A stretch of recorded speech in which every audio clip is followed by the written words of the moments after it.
Howdy y'all and welcome. This is Mike from It's Fine Gaming. We're back in Homebrew today, and today we're going to be taking a look at single axis turrets. And this is a little tank I made. It's a two-man. There's a driver in the front here and a gunner. And we're just going to kind of break this down and take a look at the turret and how it operates. Alright, now we're in the shop, and let's just be real brief here, I guess. This is a tank I made for two people, Sears and myself, and I have tank controls, meaning these three wheels and these three wheels have their own motor. So if I want to spin, I can use one going forward and the other three going backwards, or if I want to go forward, both are forward. So it's kind of like a tank tread control, and I used I think Q and E and A and D to control those. And that was the first vehicle I'd done in this game, and it worked out to moderate success. I'm just not very comfortable using the Q and E to try to control independently, so my other models don't have that kind of steering system. But anyways, let's go ahead and take a look at center of gravity. Now we have essentially two separate moving frames that are connected at one common point, and we can see the lower one here, which is over 1,000 kilograms, and then the upper one here, that's the actual turret itself, is over 200 kilograms. Now, the center of gravity when dealing with a single axis turret is not all that important. More importantly, for both the center of gravities, you want to be as low as possible on a wheeled vehicle, trying to keep your center of balance low. But for a single axis turret, it is not imperative to have it, I guess, centralized along the axis. Although it is nice and it can help controllability, but it is not necessary for this setup. And I'm going to do a later video with a 2-axis and then hopefully a 3-axis. So let's go ahead and take a look at this in a little bit more detail.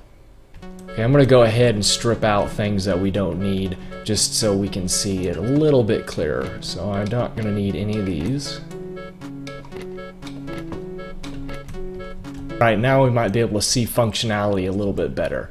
I guess to start off with, these weapons here were all linked to the seat, and they were given power off the batteries up front here. These are, I guess, fire and forget Hellfire missiles, so you just kind of, wherever the front of the turret would be, they just fire in that general direction.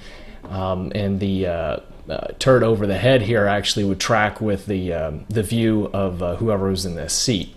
Now I guess we really don't need those either, so we're just going to pop those off. Alright, so now we have bare bones. We have the upper actual turret itself and then the lower frame. And we have just really two components, three components that are driving it.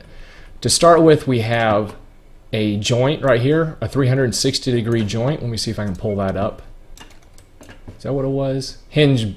Oh, 360-degree hinge, big. And this is what I use to pivot the whole upper turret. Well, there we go.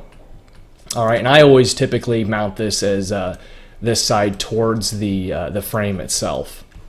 Alright, so that's the first thing that I used. Second would be this rotational gyroscope. Pull one of those out. Alright. And then I used another gyroscope, and this one was for stability, to keep the turret itself from not continuing to roll past where you want it to be. And this was to dampen the controls a little bit. So this one's not necessary, it can be done without, but the bare bones that you need to have is this hinge.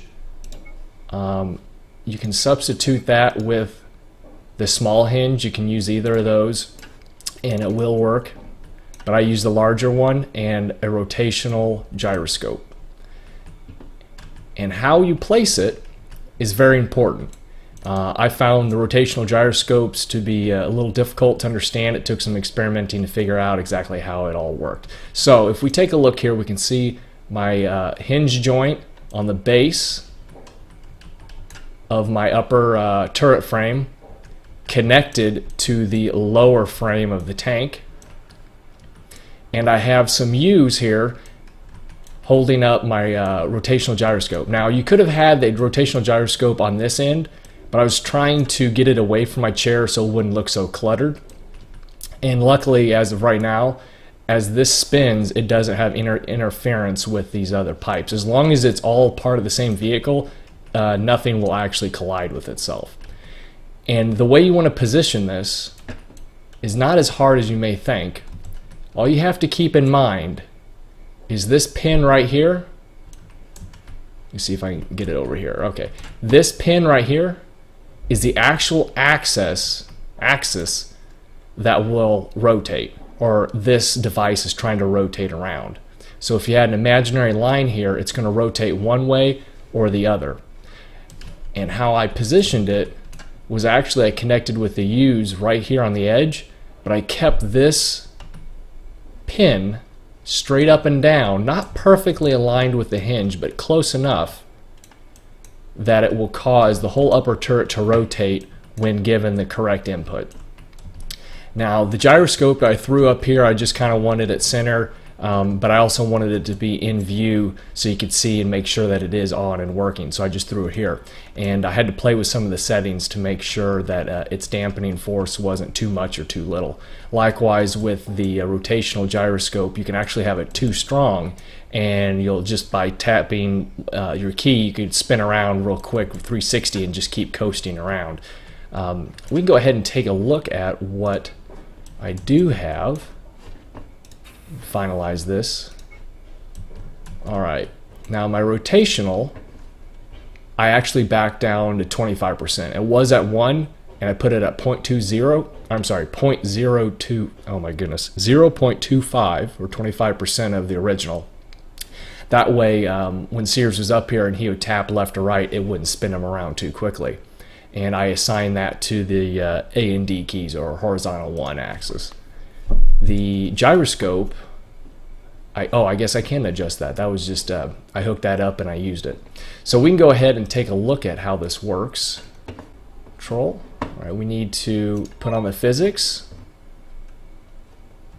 and turn on the system. Oh, I need to actually control it. Turn on the system. Physics are on. We can see we can spin.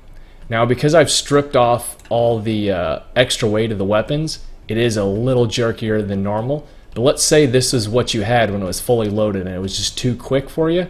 We can go right in here and we can bump it down even further. So let's put 0.1.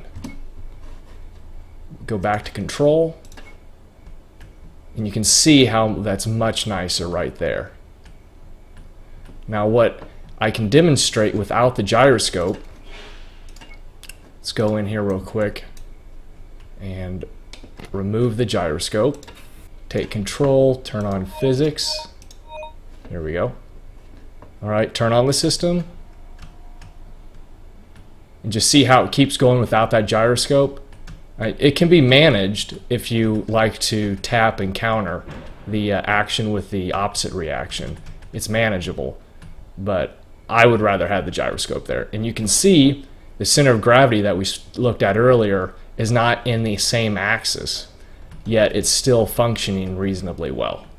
Alright, well I think that about wraps it up for single axis turrets. Thanks for watching. This has been Mike from It's Fine Gaming. Hope to see you again.